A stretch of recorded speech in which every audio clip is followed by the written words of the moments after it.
shall cease. I shall possess within the veil a life of joy and peace.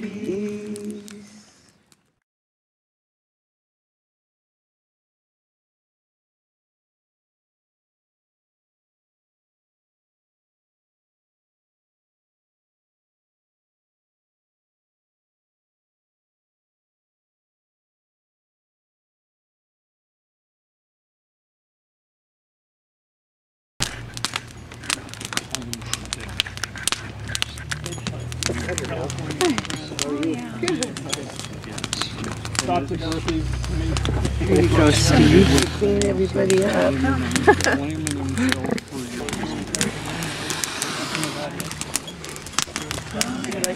I would love. And they all have sage on their signs. Up and Larry.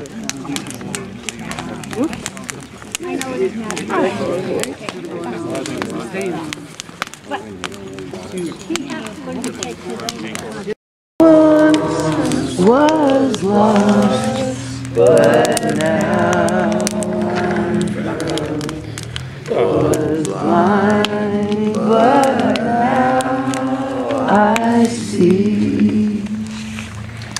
Through many dangers, toils, and snares, I have already come.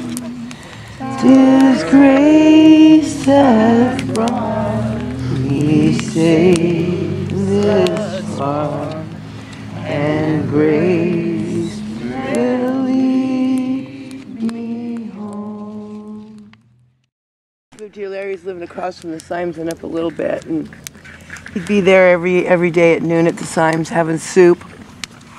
And come to find out, they used to do a big pot of soup every day, different soup, beautiful. And come to find out, at some point somebody said, "Oh, Larry gets free soup, right?"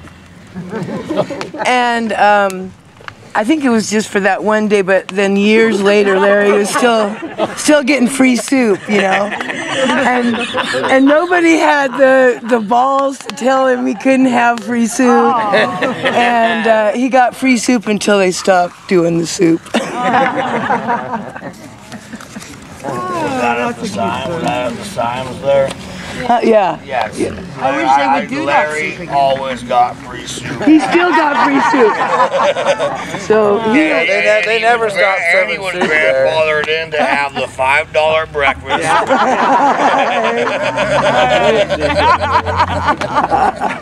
even though there's no $5 breakfast on the menu. Breakfast, Larry. $5.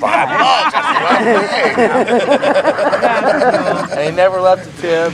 Well, actually, at the end of the year, Larry never would tip you daily. But at the end of the year, Larry would go and give $20 to people that wanted.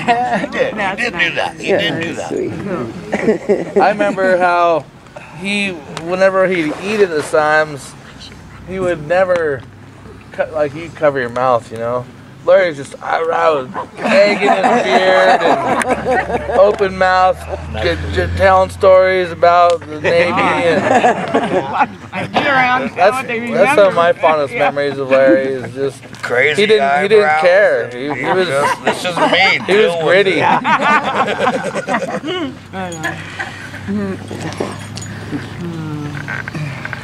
So I have a story when I first moved here.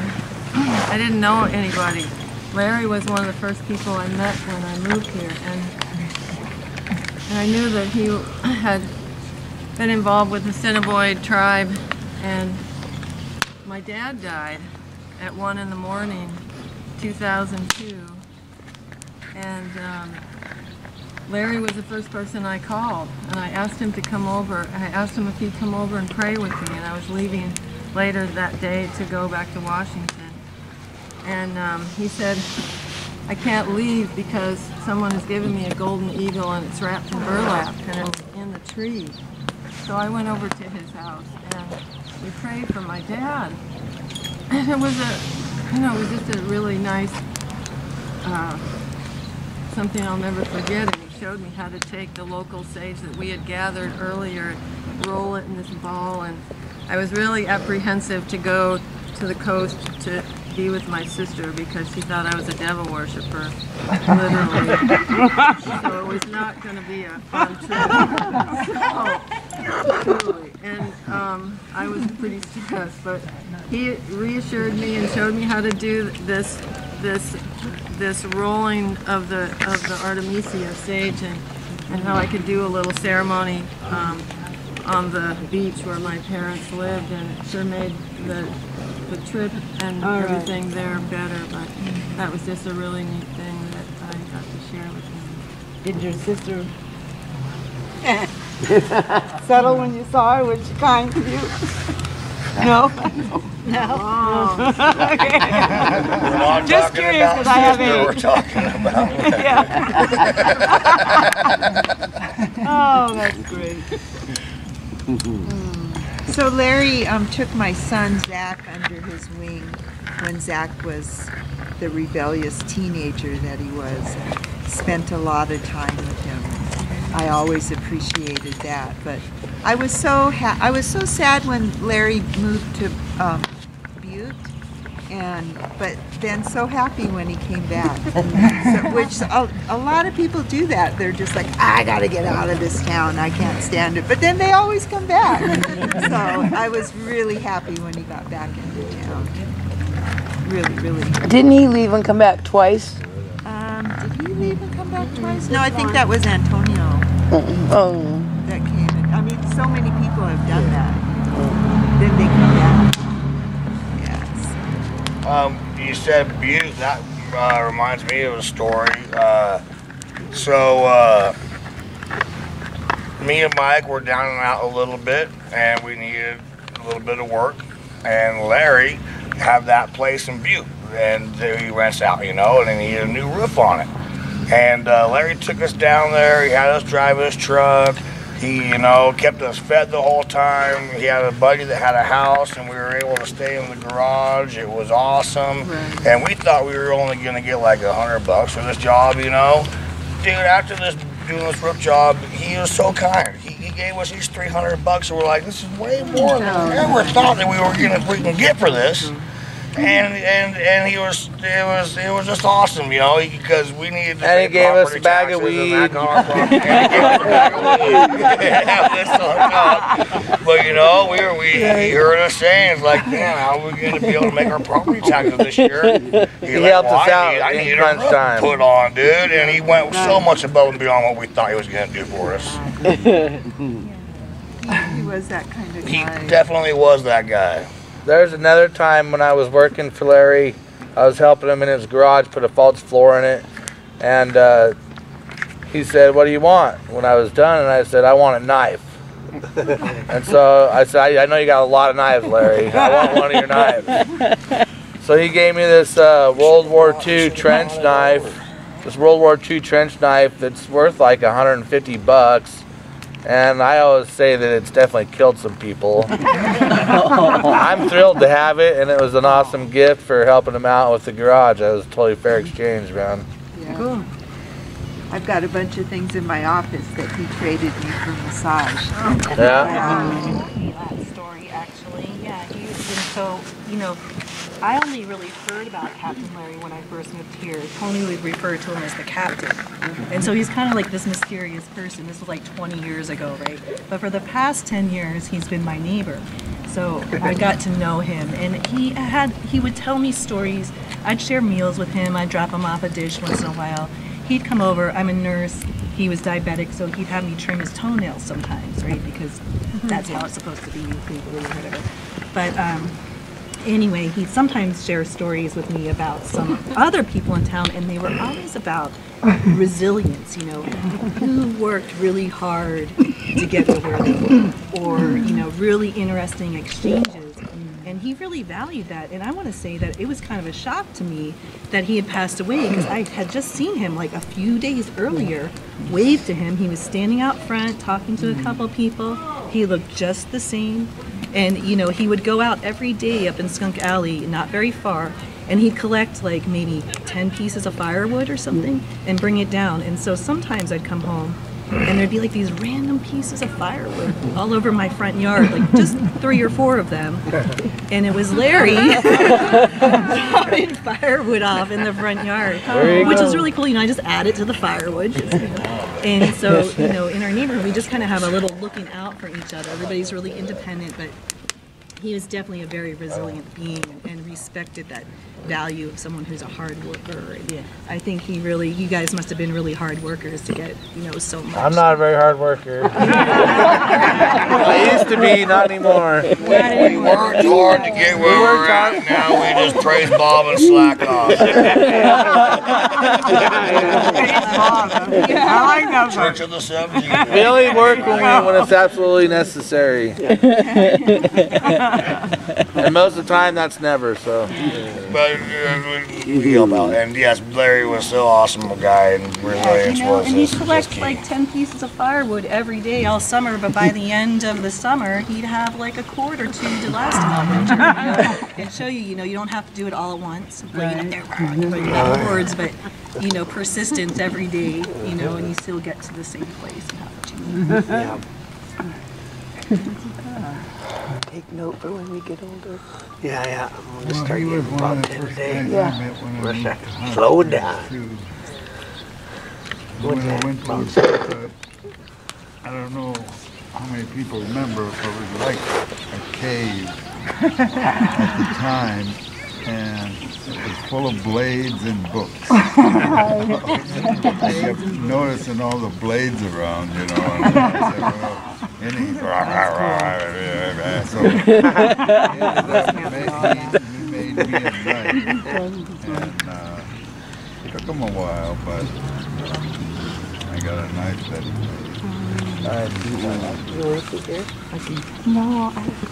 Oh, and I was gonna say, he came and played poker with us a few times. He didn't like the rules of it. But this one night, he comes over and he starts talking, and somebody's kidding him about a woman looking him over at the bar at the Symes. He says, well, she didn't know how old I am, you know. Maybe she did, Larry. You're not so old. I thought he was quite a bit younger than he was. And, but he was just, I was amazed at how he didn't want to encourage that young lady. Yeah, because all the stories he told me about why he joined the service is like, I joined the service for one reason and one reason only. This began every story. It's like, okay, Larry, let's have it. He's like, I knew I could get laid. But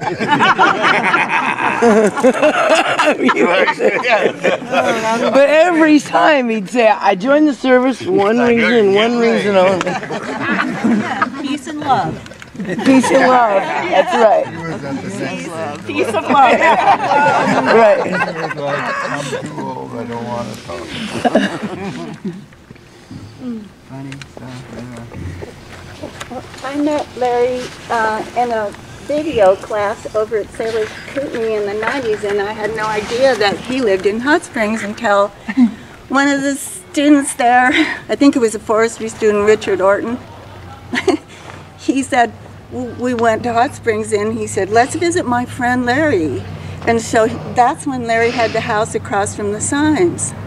And when I went in there, it was kind of like a gallery, all the stuff he had. I didn't notice a lot of knives, but the stuff that he had on his walls, the native art, and just various, he had a collection. And so that was what I enjoyed about, you know, visiting him, was just being there and seeing these things that reminded me of.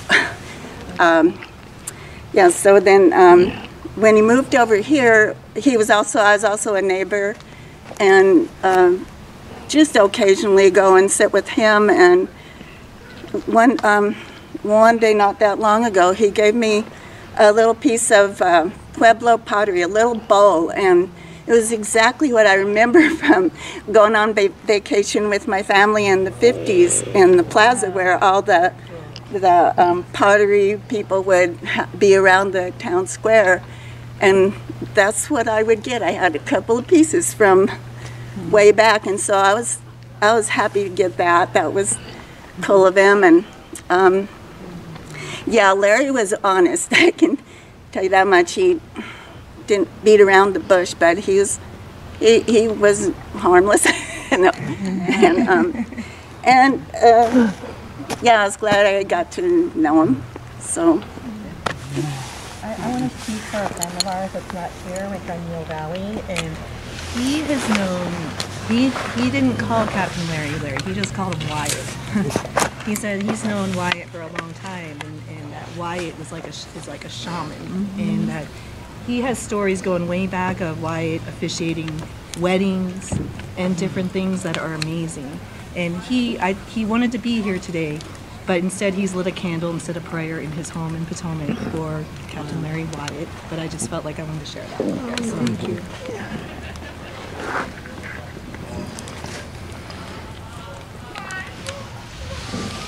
I've been living right next door for a while to Larry, and he was always a great mentor for everybody that came through.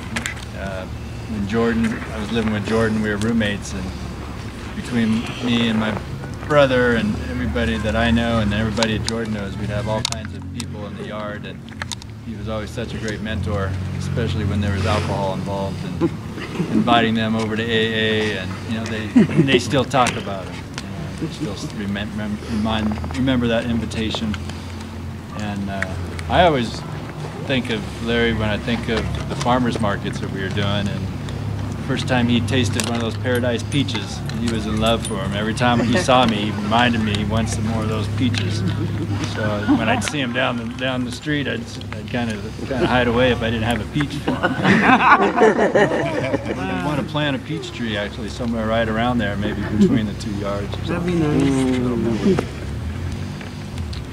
it's awesome. I lived in the house across from Symes, and for a couple years, and everybody would say, "You live in Captain Larry's house."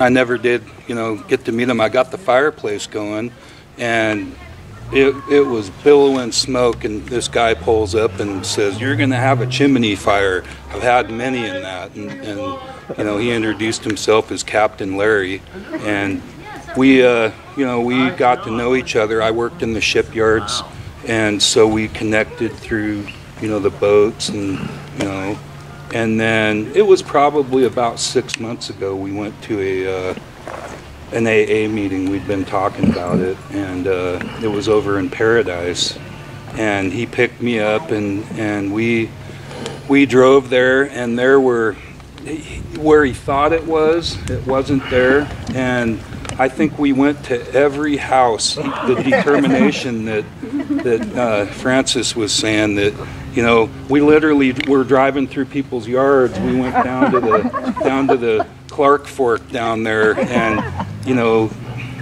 that was a very memorable time, because that was a meeting right there. I got to know him. I've been over in his house and sat with him, and we've had some good talks, and he'll be missed. That's it.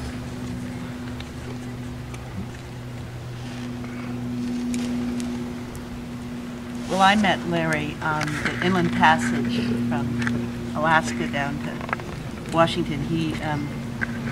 I was sleeping, my daughter and I. He was doing bead work. He was a captain. He wasn't called. He was called Wyatt. He was a tugboat captain, and proud of it and happy, and we became partners for a number of, about 4 years, and I met more people I lived in Berkeley at the time, and then moved up to Mendocino County, both in California. And he knew where the very best meetings were at that time, everywhere. In the Mission, they were the most fascinating people. In Santa Cruz, Point Arena, Larry just knew where things were happening. And I met more people, more Native Americans, more, I don't know how he could come into a town when he didn't even know anyone. And suddenly there was the most fascinating, this person, that person. He was really pretty amazing that way, the way he could start a friendship over a story. He was an awfully good storyteller. He mentioned you to me, probably other people too, but one time I went to visit him, and well, the first time I think I went over there, and he lived over here on First Avenue, and he brought out a picture of you. I know he had a lot of love for you in his heart because he made sure that people knew that. Yeah. Well, he was great. He was, I had been married for over 20 years, and Larry was the person who brought me back into love and romance. I wasn't, I was really being cautious, and even though I hear how crusty he was very gentle.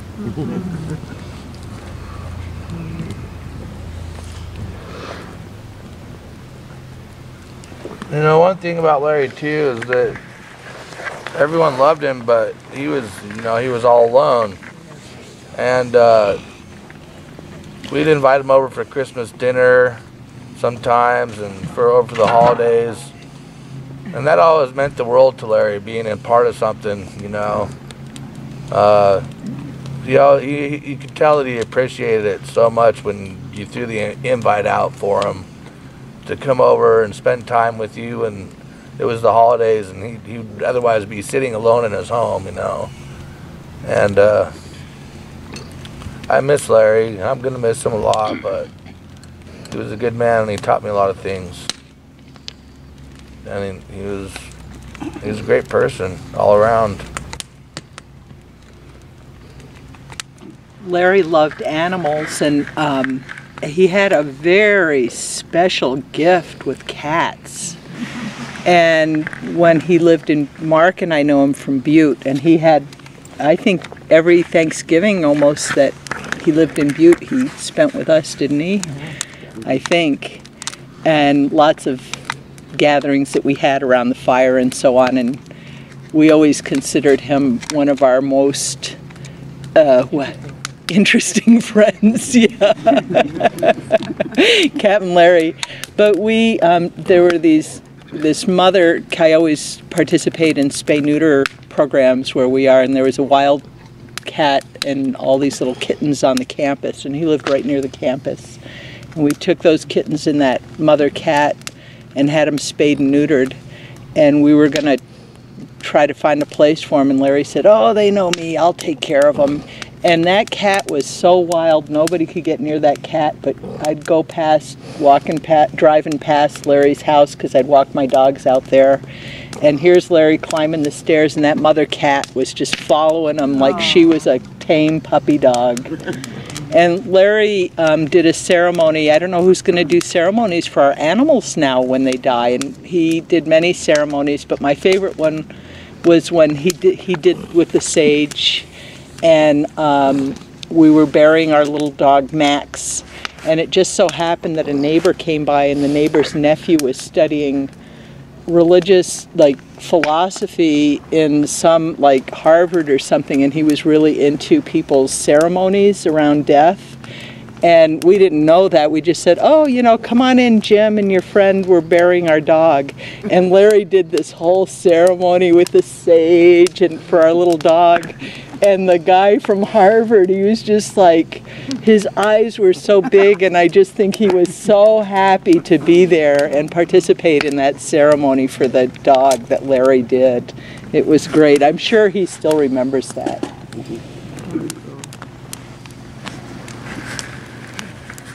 And I think his cats here are being taken care of. That's my understanding. They're being fed. I hope so.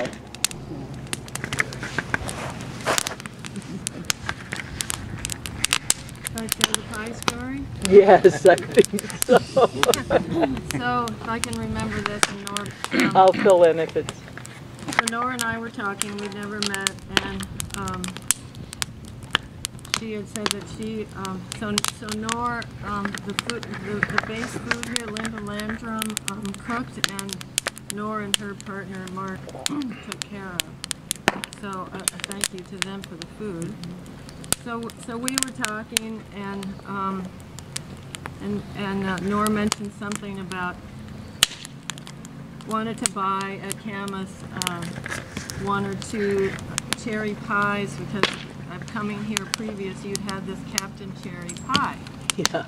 So as we were talking, I said, well, there's a gal in town named Loria, and she's a fabulous baker, and Camas was built, the store was built around her bakery, and she used to make cinnamon rolls here at Alameda, blah, blah, blah. So I called Loria. I said, Loria, would you be willing to bake a carrot cake for Larry's wake? And she said, well, I'm making cherry pies right now. She said, how about if I make cherry pie? And she said, March 14th is National Pie Day, P-I Day. All right. And it also happens to be Albert Einstein's birthday and Loria's birthday. Oh. But she'll be very mad that I told everybody it's her birthday. But oh well. So that's the pie story. So she made 4 beautiful cherry Captain cherry pies. She suggested whipped cream, so I made some whipped cream. Is there anybody else? And I got people one more. can keep sharing afterwards. His place up there, up the place after, you know, where he's at now. I was there maybe a year, give or take, and sitting there, and he had a hawk. As you can tell, I like birds. He had a stuffed hawk up there, and I was just marveling, looking at it, and I says, hey Larry, can I take a picture of that? And he says, yes, but you're gonna have to ask permission. I got the picture. Yeah. I'm kind of new in town, and I was really admiring all the people who are elders or almost elders. And I was at Buck's one day. I had this vest on, and I was, looking at vegetables, and he comes up, and he didn't tell me his name or anything, but he started reading my vest and telling me every community that these pieces were from. Oh. And I don't even know if he traveled or imported, but for some reason he seemed like he totally knew. And he went through my whole vest of all the pieces, and he was telling me about it. Wow, that's cool. Well, Larry and I had a mutual friend, his name was Virgil. And when I first came to Montana, 45 years ago, I fell in love with Virgil. He was one of those lady charmer guys, and he was gorgeous actually. Lady charmer. Yeah, he was a Vietnam veteran. He had long braids down to his waist. Anyway, he was awesome. But Larry knew him. I don't know if he knew him in Vietnam. I don't know, maybe, but he had a picture of him on the wall of his house here in Hot Springs. And I said, where did you get that picture of Virgil? I said, he was my first love 45 years ago. And he said, Virgil and I have been friends for a long, long time. And I said, could I take a picture of that? Because he was, in the picture, he was 17 in Vietnam. He joined the Army when he was 15. Went to Vietnam, and so he had this picture of him with his gun and the name of his Army unit. And he let me take a picture of it, and then he told me that when Virgil was dying in the hospital, he wanted to just go out and die in the mountains, and Larry was willing to go with him, take care of him, make sure he had food and water, and was warm. And they wouldn't let him out of the hospital though. So he stayed with Virgil until he died. But he told me that story. But, so I have that picture of Virgil with his rifle above my bed. I'm really grateful to Larry for having that picture. I don't know what happened to the picture, but I have a copy of it. And he would give me pottery like Mary was talking about. He gave me some Tarahumara pottery. He gave me a book about the Tarahumara Indians, which I found fascinating because I do pottery. And he was a very interesting fellow, really interesting. We've lost quite a character. We had him on stage. And this is a nice ceremony. I'm sure he's happy about it, watching us somewhere. That reminds me of the story I heard about when the Cuban crisis happened. He was sent to Cuba and stand on guard. He was the only one there. And how frightening that could have been for him. And he did his duty. He stood there and stayed there. And I don't know how it finally ended, but he's still alive. He was still alive anyway. But he was definitely a character of his own, and I like that about him. He just said it like it was, and told it like it was, and he was kind of rough and tough if he wanted to be, and he was just as sensitive on the opposite side. And so I enjoyed him a lot. He had a lot of other stories. He was quite a bit into the Buddhist prayers, and I think he was probably very kind during his lifetime.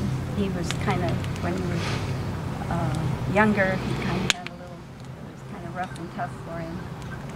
But I think he did very well, and he liked the title, Captain. He always, you know, called me Captain. So he should be honored with that title. And I've been hearing a lot about honor, and yes, he was a very honorable man. And but in order to be an honorable man, you got to be honoring. And he was very honoring, but because he stuck to his beliefs so much, and that's what makes you honorable. Because you're like, this is. I mean, you ain't gonna disturb me from what I know and believe. And if I see you do something, I'm gonna tell you, hey man, come on, dude. He said it how it was, however he saw it was. That's why he said it, and that made him honorable and honoring. Good one.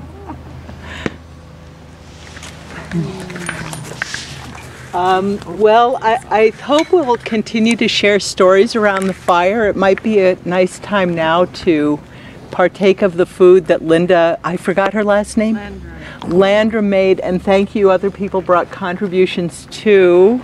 And the Alameda was so kind as to just really provide a lot of little things that we needed, as well as making really fabulous coffee. So I think people should go ahead and eat, and I'm going to start the line because I promised Linda I would make her a plate. So I'm going to do that, and I want to point out that there is a bathroom in the, if you go down that, between this building and these ones, there's the last door on the right, there's a bathroom in there, 2 bathrooms in there. So if anybody has such a need, yes, go ahead. So your basket of sage. Oh yes, so that sage there is for people to throw into the fire, and maybe like with the rosemary, if you have a memory or something that you'd like to just send to the heavens, grab some of that sage and throw it into the fire as you're eating or as you're leaving or whatever. So, but we can be here as late as we want today, and we might build up a big fire if it gets cold. So. Now, what was the ashes? What's going on with the ashes? Oh, thank you. I forgot. I meant to say that. So we had I had been given the idea that maybe taking Larry's ashes to Lone Pine might be something that could be done. But as it happens, Larry's ashes, we don't have them yet, but we will be getting them. And what's going to happen to the ashes, we talked to Tony, who felt that maybe a better way to send Larry's ashes off into the world would be to take them to Dog Lake over here.